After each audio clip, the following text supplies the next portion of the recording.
ayat 15 sampai dengan ayat yang ke-21. Galatia pasal yang kedua ayat 15 sampai dengan ayat yang ke-21.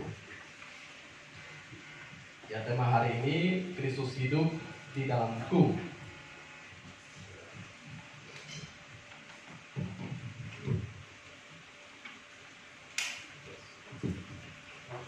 Kita akan membaca bagian ini secara bergantian, mulai dari yang wanita, nanti pria, wanita 15, kemudian pria 16, demikian seterusnya kita bergantian sampai dengan ayat yang ke-21.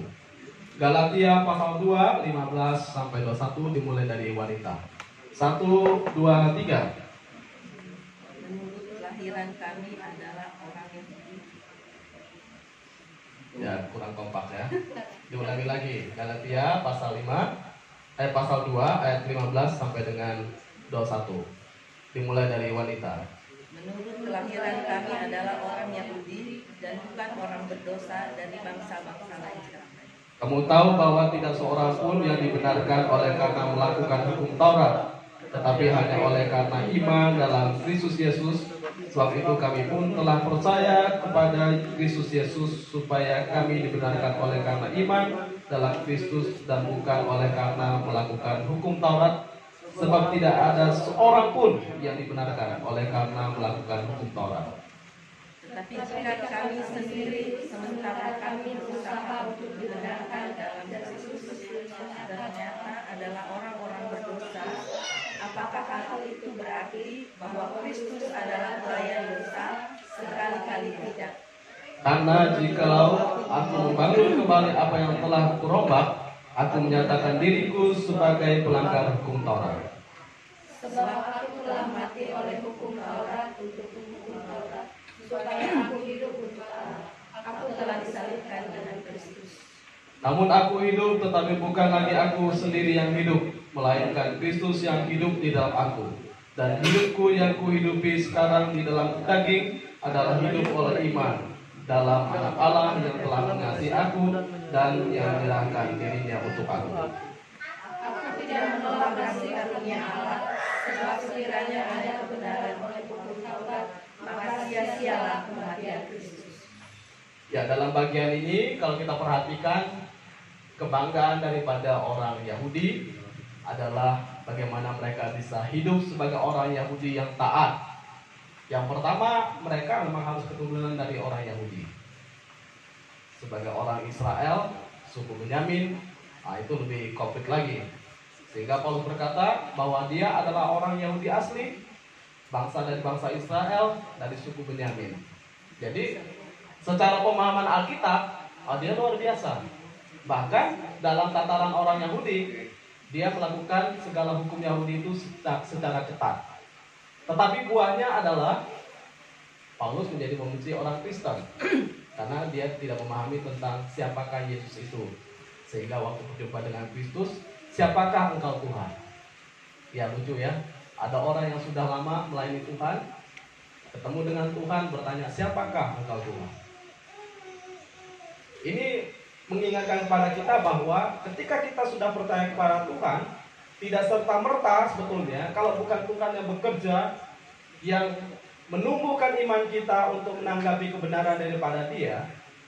Mau berapa tahun kita percaya kepada Tuhan dalam tanda kutip yang menjadi orang Kristen, kalau Tuhan tidak bekerja, kalau bukan karena iman yang Tuhan kerjakan dalam kita sehingga kita boleh menanggapi Dia, kita tidak akan bisa memahami Tuhan secara sejati. Sehingga dalam bagian ini Paulus berkata, menurut kelahiran kami adalah orang Yahudi dan bukan orang berdosa dari bangsa-bangsa lain.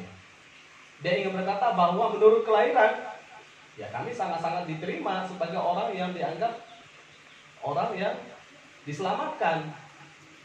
Bukan seperti orang-orang yang dilahirkan sebagai bangsa yang berdosa. Ya, bangsa-bangsa lain bisa dianggap seperti orang Romawi atau bangsa Yunani.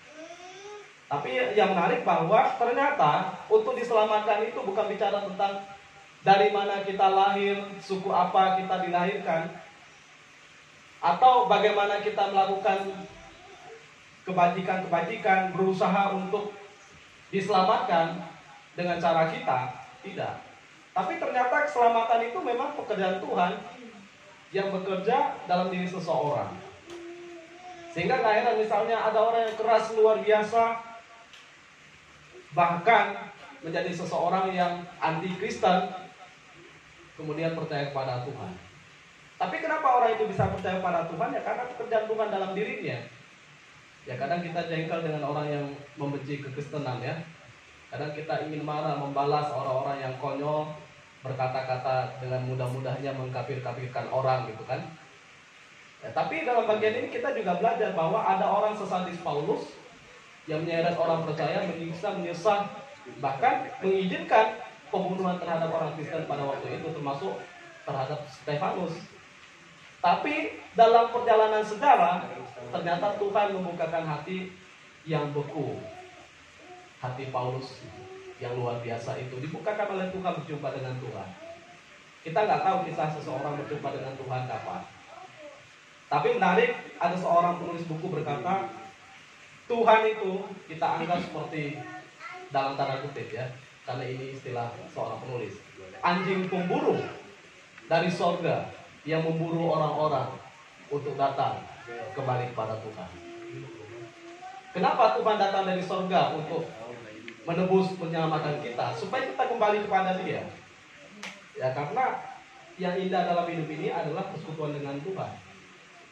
Ya kita bisa menikmati limpah kebahagiaan dalam dunia ini, tapi kalau tanpa persekutuan dengan Tuhan, menikmati penebusan darah Kristus, ya kita nothing.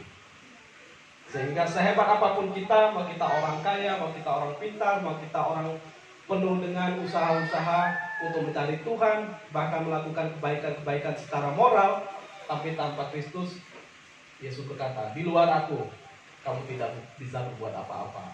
Artinya ya di luar kita, Yesus sia-sia. Karena memang Yesus Kristuslah jalan kebenaran dan hidup. Tidak ada seorang yang bisa datang kepada Bapa kalau tidak melalui Dia. Nah, sehingga bandingkanlah diri kita bukan berdasarkan apa yang dikatakan oleh dunia ini, tapi bandingkanlah diri kita berdasarkan apa yang dikatakan oleh firman Tuhan. Sehingga ya jangan contek apa yang dilakukan oleh dunia ini. Ya dunia ini mengajarkan 1001 cara untuk melakukan kebajikan supaya kita bisa diperkenan Tuhan. Tapi dalam Injil atau dalam Alkitab kita hanya bisa melihat, kita hanya dibenarkan oleh karena iman di dalam Tuhan Yesus Kristus. Dan di dalam Efesus dengan jelas dikatakan itu bukan hasil pekerjaanmu. Itu bukan hasil kehebatan kita. Misalnya kalau saya bisa melayani Tuhan, itu bukan kehebatan saya. Saya pun tidak menyangka seorang yang ada di hutan sana, di Kalimantan, bisa percaya kepada Tuhan dan kemudian sekolah teologi dan melayani. Tidak pernah menyangka kan? Kita juga nggak pernah menyangka bagaimana Tuhan bisa masuk ke dalam hati saya, ya masuk ke dalam hati Bapak Ibu sekalian untuk berjumpa dengan Tuhan. Kita tidak pernah menyangka. Jadi siapa yang membuka hatinya di dalam iman kepada Tuhan Yesus, maka merekalah yang menikmati pengampunan daripada Tuhan. Beberapa bagian Alkitab ini yang kita baca, terutama ayat-ayat yang kita baca ini, menurut saya menyingkapkan kepada kita bahwa sehebat apapun orang melakukan hukum Taurat, di luar Kristus tidak mungkin diselamatkan. Sehebat apapun seorang dalam pemahaman teologi, pemahaman Alkitab, termasuk saya sebut pemahaman reform sekalipun, seketat apapun, tanpa Kristus binasa. Maka bapak-bapak reformasi menegakkan bahwa selain daripada sola gratia, sola scriptura, sola fide, ada yang disebut solus Christus. Hanya karena Kristus. Dan kemarin saya katekisasi dengan Rapin, fondasi iman percaya itu berdasarkan Kristus, kemudian pemberitaan daripada nabi-nabi dan rasul-rasul. Menurut kelahiran kami adalah orang Yahudi, bukan orang berdosa. Menurut kelahiran seseorang bisa dari keturunan yang sangat rohani, Ya seperti saya, kelahiran dari bapak saya adalah seorang hamba Tuhan pendeta. Tapi kan nggak jamin anak pendeta menjadi seorang pendeta. Bahkan hidup sebagai seorang pendeta tidak menjamin. Itu bergantung pada bagaimana kita melihat anugerah Tuhan dan meresponinya secara penuh rahmat di dalamnya. Kamu tahu bahwa tidak ada seorang pun yang dibenarkan oleh karena melakukan hukum Taurat. Melakukan hukum Taurat bagus nggak? Bagus. Kita melakukan firman Tuhan bagus nggak? Bagus. Tapi bukan hanya bicara tentang melakukan hukum Taurat. Kalau kita bicarakan hukum Taurat, ada berapa butir ya? Ada 600 sekian butir daripada hukum Taurat. Nah, orang Yahudi itu pasti sekali melakukannya. Kalau kita ringkas hukum Taurat itu, maka ada 10 perintah Allah. Jangan ada Allah lain, jangan mencuri, jangan membunuh, hormatilah ayahmu dan ibumu, dan lain sebagainya. Diringkas lagi ada 2, hukum kasih. Kasihlah Tuhan Allahmu, kasihlah sesamamu. Jadi itu rangkaian daripada hukum Taurat. Nah, orang Yahudi butir-butirnya pun, kalau kita kan 10 hukum udah cukup, itu pun belum penuh mengerti kan. Mereka udah penuh mengerti, detailnya udah mengerti sekali, sampai mereka bisa jabarkan 600 sekian butir-butirnya. Tetapi yang pasti bahwa sehebat itu, kalau bukan berdasarkan iman pada Kristus, ya nothing. Tapi kalau sudah beriman pada Kristus, ditambahkan lagi menjadi sesuatu yang luar biasa. Maka istilah kita adalah kita percaya kepada Kristus, ya karena Dia sudah menyelamatkan kita. Kita berbuat baik bukan karena ingin selamat, tapi karena sudah selamat. Motifnya berbeda. Ya makanya respon daripada iman itu harus benar. Bukan hanya ya yang penting saya iman saja pada Tuhan. Tapi landasannya sangat jelas dari firman Tuhan. Karena melakukan hukum Taurat, tetapi hanya oleh karena iman dalam Kristus Yesus, sebab itu kami pun telah percaya kepada Yesus Kristus. Ini landasannya ya. Telah percaya kepada Kristus Yesus, supaya kami dibenarkan oleh karena iman. Jadi percaya lalu dibenarkan karena iman kita. Tapi kalau tidak percaya, kita mau mengatakan diri kita sebagai orang beriman, nah itu iman yang kosong. Sehingga kan semua orang bisa menyebut, dia Tuhan saya, dia Esa. Kemarin kita sudah bicara tentang Tuhan. Orang Kristen itu berbeda dengan Tuhan yang lain. Kalau agama lain, Yahudi, Islam, mirip. Karena kita disebut agama Samawi, yang memang kiblatnya dari Abraham. Orang Yahudi percaya kepada Allah Abraham kan, Ishak, Yakub. Kemudian orang Islam percaya nggak Allah Abraham? Percaya. Kemudian nyimpangnya kemana? Ismail. Kalau kita Ishak, Yakub, maka dia nggak pernah komplit, nggak pernah menyebut Ishak dan Yakub, Allah Abraham, Ishak dan Yakub. Apalagi turun kepada Kristus. Nah di situ menyimpang sekali. Kalau dia turun kemana? Muhammad kan. Nah kalau kita turun kepada Kristus. Jadi landasan iman, meskipun sepertinya kiblatnya hampir sama, dia mempercayai Allah Abraham, tapi landasan imannya salah. Nah, kita landasan sudah benar, landasan di dalam Tuhan Yesus Kristus. Karena tanpa Kristus ya kita tidak bisa diselamatkan. Ya orang sebut bahwa sebaik apapun perbuatan kita di hadapan Tuhan itu seperti kain kotor. Sehingga di dalam Korintus dikatakan, sekalipun kita menyerahkan tubuh kita untuk dibakar, kalau tanpa kasih, ya mungkin saya lebih tegaskan, tanpa kasih kepada Tuhan yang benar, itu pun sia-sia. Tapi kita yang sudah tahu harusnya lebih militan daripada mereka. Dan dikatakan di dalam bagian berikutnya, supaya kami dibenarkan oleh karena iman dalam Kristus Yesus dan bukan oleh karena melakukan hukum Taurat. Meskipun melakukan hukum Taurat itu baik. Jadi bukan berarti hukum Taurat kita buang ya. Nah, Banyak orang salah paham bahwa oh kita bukan zaman hukum Taurat lagi, jadi hukum Taurat itu dibuang mentah-mentah. Bukan zaman perjanjian lama lagi, dibuang lagi perjanjian lama. Jadi banyak hal yang disalahpahami. Padahal hukum Taurat itu merupakan butir penjabaran daripada 10 perintah Allah dan juga merupakan hukum kasih. Kalau dilakukan benar-benar ya bagus. Ya tapi kehebatan kita adalah membuat butir yang benar, melakukan sesuatu yang tidak benar. Coba di kantor kita, atau di pekerjaan kita, atau di pelayanan kita. Peraturan-peraturan itu nggak salah kan? Yang salah malah kita yang buat peraturan. Ya pemerintah kita tahu itu undang-undang bagus, benar. Tapi yang salah siapa? Ya orangnya. Hukum Taurat benar sekali.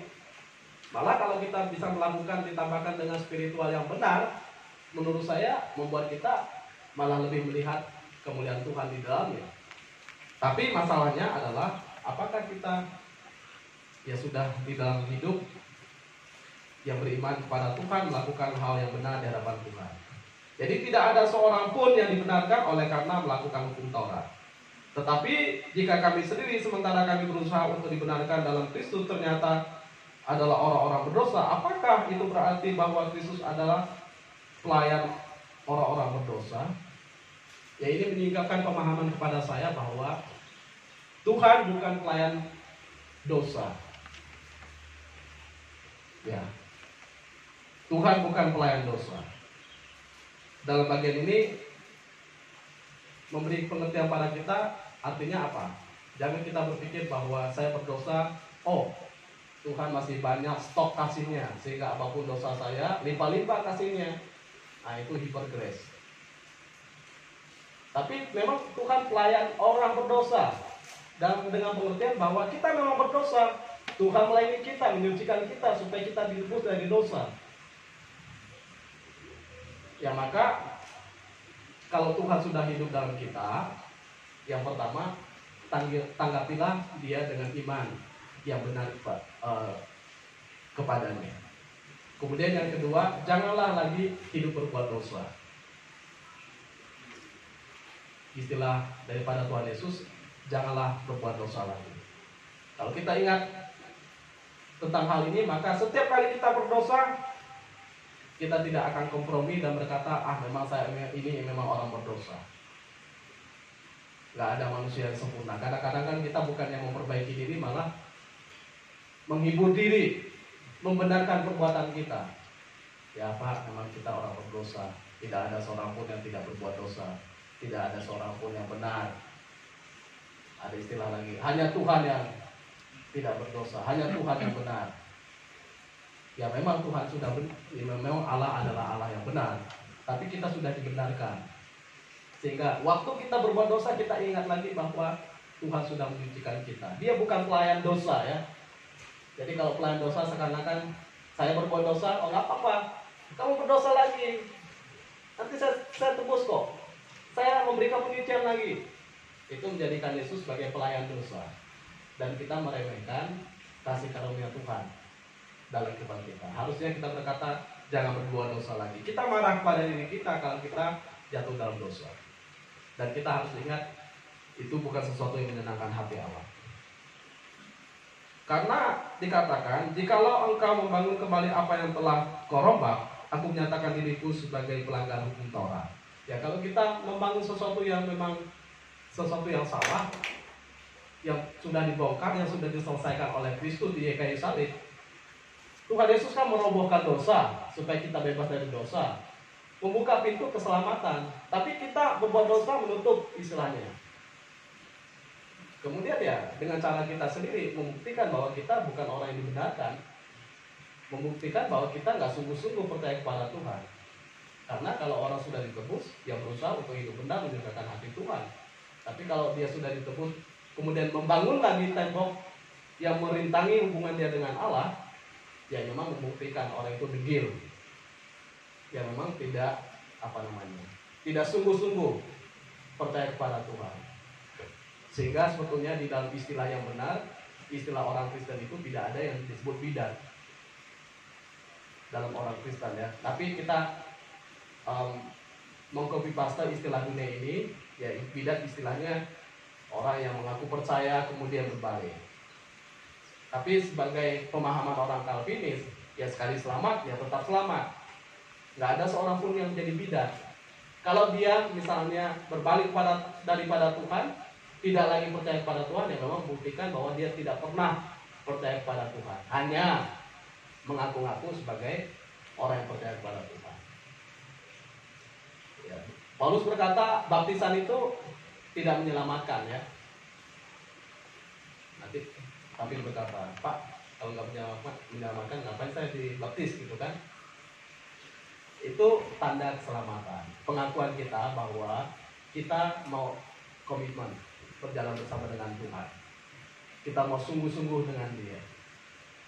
Kita mau menanggapi anugerah Tuhan yang mengalir dalam kehidupan kita.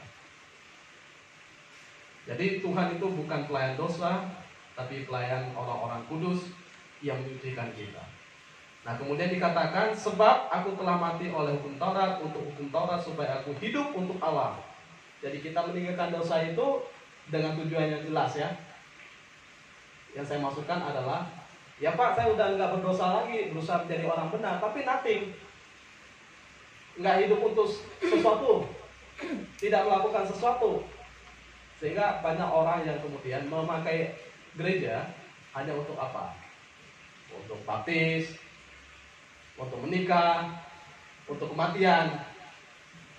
Istilahnya Pak Tong adalah gereja itu seperti pembawa kereta.